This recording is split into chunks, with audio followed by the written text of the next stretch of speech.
The city glimmered beneath Ethan Vale's penthouse window like a field of cold stars. Beautiful, distant, untouchable. That's how he liked his world. Controlled, precise, and utterly void of emotional clutter.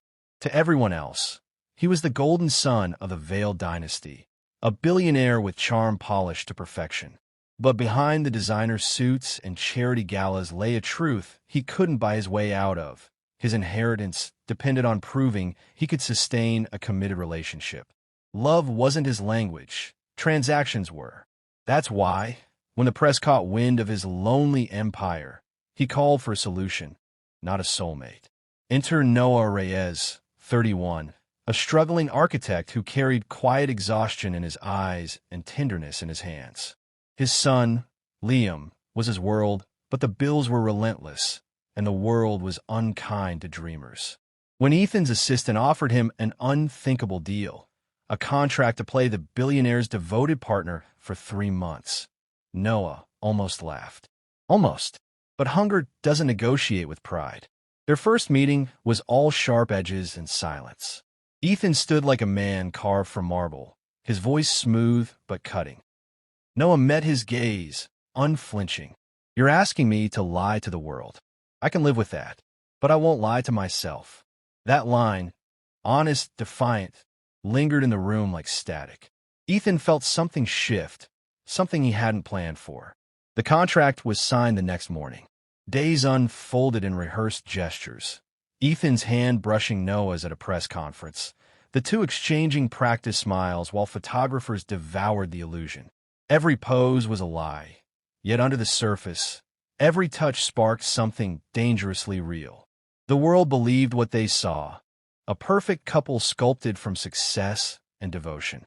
But when the lights dimmed and applause faded, the air between them thickened with everything they weren't allowed to feel. Ethan caught himself memorizing the small things. The way Noah loosened his tie after long days, the gentle hum when he read bedtime stories to his son over the phone. Those details became an addiction, a quiet rebellion against his sterile world. Noah, meanwhile, began to fear his own heartbeat. It skipped whenever Ethan looked at him too long, whenever a joke landed softer than intended. He told himself it was just gratitude, nothing more, but gratitude doesn't burn like this. By the end of the first month, neither man could tell where the lie ended and longing began. What started as a transaction had become something volatile, a secret neither of them dared name. And as the city lights blinked beneath them, both men stood at the edge of something dangerous, a love built on borrowed hearts and billionaire lies. Weeks passed like scenes from a film neither man remembered auditioning for. Ethan and Noah had mastered the art of pretending, smiling through the flash of cameras, whispering rehearsed endearments into microphones, brushing shoulders in public just long enough for headlines to ignite. The world believed in their romance. The danger was they were starting to believe it too. Ethan had never been good at proximity. His life was built on distance, polished, polite, and detached.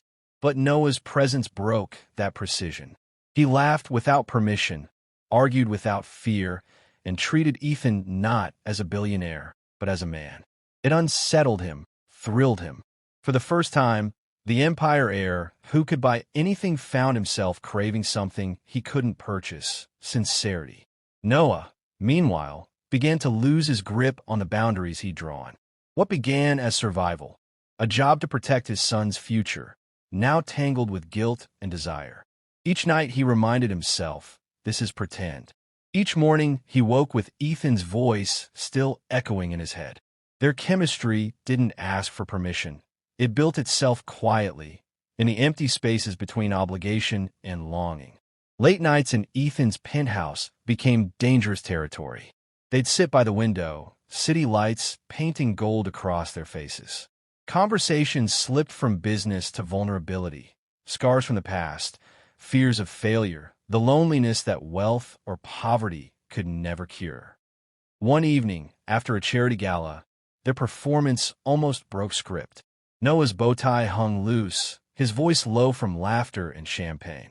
Ethan reached to fix it, his fingers brushing skin, a touch that lingered 1 second too long.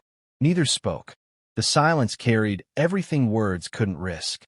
Noah stepped back first. "You're crossing the line, Ethan." Ethan's reply was barely a whisper. "Tell me where it is, and I'll try to stay behind it." That was the moment both men knew. The illusion had turned real, and real was far more dangerous. Noah began to hate himself for wanting what he shouldn't.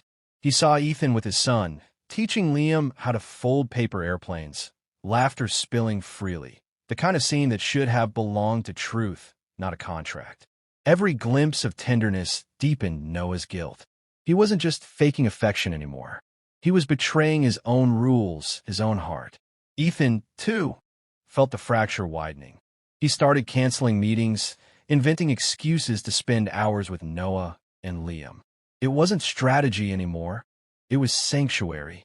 But love born of lies never grows quietly. It festers, waiting for exposure. As they stood on the balcony one night, silence heavy between them, Ethan finally said what both feared to hear. "You were supposed to pretend. Why does it feel like I'm the one who can't?" Noah didn't answer. He simply looked away, the city's glow reflected in his eyes, bright, beautiful, and on the edge of collapse. And somewhere deep down, both men knew. Their story had crossed the point of no return. The lie unraveled faster than either man could hold it together. One headline, one photograph, and the world turned from enchanted to vicious. It began with Marcus Hale, Ethan's former fiancé, a man who knew exactly where to cut to make it hurt. When he discovered the contract binding Ethan and Noah, he didn't hesitate. The scandal hit the news like wildfire. Billionaire's fake romance exposed. Love bought, not earned. Overnight, the fairy tale became filth. The same cameras that once adored them now clawed for pieces of their shame. Ethan's company board demanded explanations. Investors threatened withdrawal. But what broke him wasn't the media storm. It was Noah's silence. Noah didn't answer calls, didn't come to the penthouse. His world had shattered in quieter ways.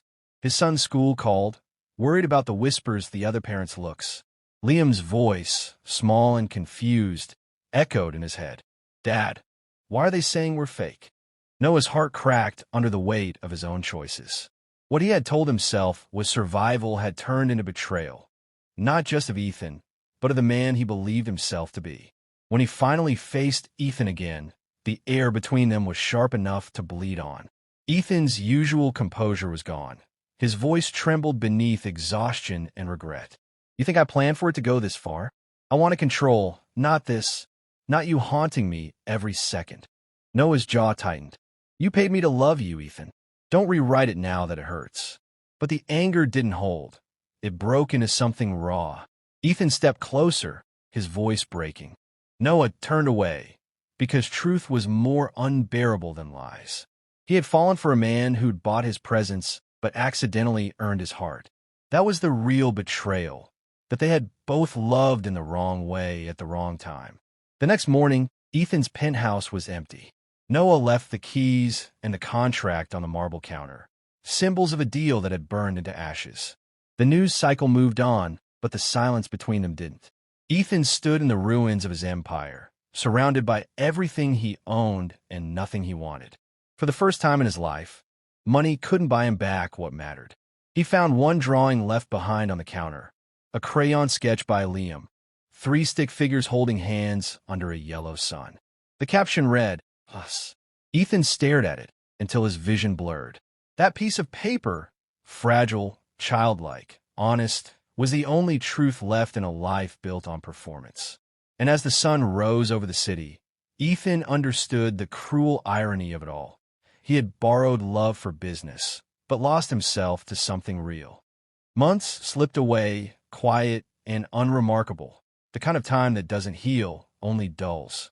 The city that once glittered with promise now looked like a reflection of everything Ethan Vale had lost. He'd sold his shares, stepped down from his empire, and traded boardrooms for anonymity. The man who could buy the world had finally learned what it meant to live without it. Meanwhile, Noah Reyes and his son Liam had moved far from the noise, a coastal town where the air smelled like salt and second chances. Their new home was small, painted white with blue shutters that creaked in the wind. It wasn't luxury, but it was honest. Every morning, Noah sketched by the window while Liam played in the sand. He was building again, not hotels or facades, but a life that could stand without pretending. Yet peace didn't mean forgetting. Ethan lingered in every quiet moment, in the sound of a pen scratching across paper, in the way Noah still checked the news instinctively, half expecting to see Ethan's name.